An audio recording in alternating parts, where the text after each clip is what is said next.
Today, both regular Americans and politicians are remembering 9/11, but their memories of 9/11 and the lessons that they think we should have learned from that day differ in extremely important ways. We're going to spotlight a few and compare them based on today's Twitter activity, which gives a 140-character look at what they think about one of the greatest tragedies of the past few decades, at the very least. First, President Obama, who said 14 years after the terrorist attacks of 9/11, "We honor those we lost. We salute all who served to keep us safe. We stand as strong as ever." All right. He will get no credit from Republicans, despite that being exactly what they would want any Republican president to say. But there, he's saying, in the face of continuing Islamic terrorism in many parts of the world, we remain strong. John McCain, I actually want to give him credit for his tweet. This 9/11 anniversary, we remember and honor the thousands we lost. The war that began 14 years ago still rages around the world today. So thankfully acknowledging that this legacy of 9/11 does extend to the wars that we started that had consequences like dominoes of additional... Wait, you added the "we" in there. He said the war that began 14 years ago. Yeah. Not the war we began. That's true. I have a feeling that his approach to how he would continue that war would be different than mine. But at the very least, he's acknowledging that, look, everybody who looks around the world and is extremely scared about what they see, the news is very scary, you can tie that back to 9/11 and some of the decisions that were made by the Bush administration in the days and months afterward. No, I'm with Wes. I don't think he's saying that. I think he's saying they started the war and we must have permanent war to keep it going. No, I acknowledge actually that. don't I'm like not that saying he's saying the thing about the Bush administration. I'm simply saying at the very least he's showing that there are links. Now we can remind people of what those links represent, what you should take from them in different ways, but he's at least acknowledging that... I mean, I think everybody's right. The war that began 14 years ago still rages around the world. Like, it's good in part because you want to go, oh, yeah, that's right, we're still at war. And we've been at war for 14 years. So, I mean, whether that's his intent or not, who cares? It's true. Yeah. Kirsten Gillibrand says, today we remember the lives we lost on 9/11 and commit to helping our 9/11 heroes and survivors who continue to suffer the effects of that day. Very easy for many people to forget the lingering health effects. Many have already died as a result of their exposure to the contaminants and dust of the destruction of the Twin Towers. So thankfully, we actually did have some action something like 5 years ago to provide health care to those first responders, thanks in large part to Jon Stewart. Yeah, and maybe the Republicans should tweet, it's a shame we didn't get to block funding for 9/11 responders like we intended to 5 years ago. Let's remember 9/11 when we go to war and make defense contractors rich, but let's not remember it when the first responders are sick and need our help. Yeah. That would have been the more accurate tweet for Republicans. Yeah. It's not as catchy. It's not. And I think it's more than 140 characters. Yeah, you'd have to use the tweet extender, one of those apps. Which I don't like that. Yeah, that's fair. It's not a That's fan. fair. Bill Clinton says, remembering and honoring passengers and crew of Flight 93 as the memorial opens today, thanks to the dedication of so many. It's very easy for us to focus the vast majority of our memory of that day on the Twin Towers.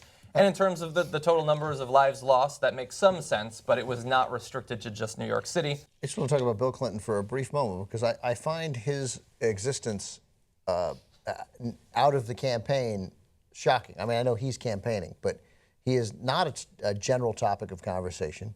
This would be if she is elected president, if his wife is elected president, would be a partnership like we have never seen before. Her husband was like many people's greatest president of all time recently. I mean, the experience and credibility that he adds to electing her is really significant, no matter what you think about him. And I find it odd that he is largely left out of most stories about her and crises and whether she's electable or not, because I thought his mere existence would play a more significant role than it is. Yeah, it's like if Nancy Reagan ran for president. They're like, let's not talk about Ronald. Yeah, but it's like, but he's dead. What if he were 65 and vibrant and full of ideas? It's weird.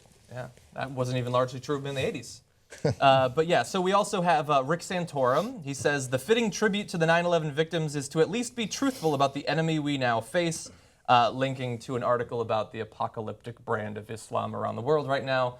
I actually responded to him. I love that he's talking about 9/11 and Islamic terror. Like, does anybody think that the war that he supported, the president that he supported, the actions that we took have dealt a blow to radical Islam in the years since? Yeah, seems right, to I be mean- doing quite well and much more openly than it was, I would say, even the day after 9/11. Much stronger now than then.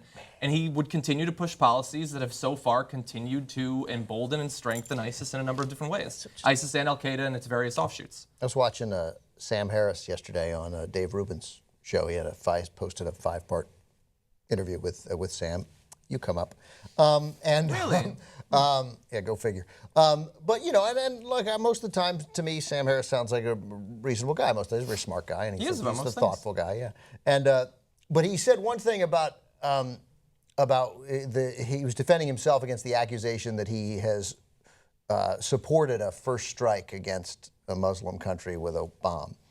And he says he didn't. He just brought up the fact that the concept of mutually assured destruction is rendered moot if one country's leadership is eager to die. And it's a fair point. But he suggested that I just want people to recognize that, as if no person in leadership in this country is eager to keep a radical Muslim fundamentalist country from getting the bomb. It's like, as far as I know, the #1 priority of the Obama administration. It was John Kerry's #1 plan. It would have been your father's #1 plan. I mean, it's sort of an obvious first thing that doesn't quite need to be said. Like, you know, the problem is we're willing to let a group of terrorists get a bomb, and we don't care about doing anything about it. Yeah. Yeah, he's a very smart guy that occasionally thinks that he is the only person that has thought something that is abundantly clear to pretty much everyone. It's also interesting because if you turn it around to an earlier historical parallel, you could make the same, like as the Russians, you could have made the same comment about the Americans during the Cold War, which is, oh, they believe in God and there's an afterlife. So, of course, they're going to be more likely to use the bomb on us. That's right. Yeah. All right, you're going to make me comment on it. Okay. Bring it. Win! So, yeah, I don't find that, as I share with you guys, that's not an interesting comment. Of course, we don't want Muslim fundamentalists to have the bomb, duh, right? But that doesn't excuse his comment at all. He wrote it. We didn't write it for him. He wrote it, talking about a nuclear first strike if necessary. And then he claimed it was a hypothetical. It wasn't a hypothetical. No, I don't mean that it's not a hypothetical. It is. It's a hypothetical if necessary. No, there is no situation where, there's no ticking time bomb. We don't live in 24. You're not Jack Bauer, right? If you do a nuclear first strike, that means you obliterate hundreds of thousands of people, including children, grandmothers, everyone, innocent, guilty, it doesn't matter. It's a hideous thing, and it's not an interesting intellectual exercise, and you didn't write it by accident. You wrote it because you thought, maybe, right? And maybe why? They're so bad. The Muslims are so bad. Maybe. We got to think about it. They're so dangerous, right? Yeah, but they are the only people who've ever actually used a bomb against civilians. Oh, right, that would be us, right? The Americans. We have one other tweet, Donald J. Trump. Now, he originally tweeted this 2 years ago. He eventually went on to delete it, but not until he had already retweeted his own tweet, which I find to be classy. So retweeted it, then deleted it, and kept the retweet up. I would like to extend my best wishes to all, even the haters and losers, on this special date, September 11th. That is just, there's no greater evidence of a guy without a real staff, right? with no brakes on the car. Right, no brakes on the car. Like, they would have been like, no, I got it. You're basically letting you go ahead has worked for us. But this one, let's just pull it back. Yeah, no, he usually tweets at 3:28 in the morning. Yeah. There's no step up. Yeah. He's surrounded himself with sycophants that they're all but yes men, right?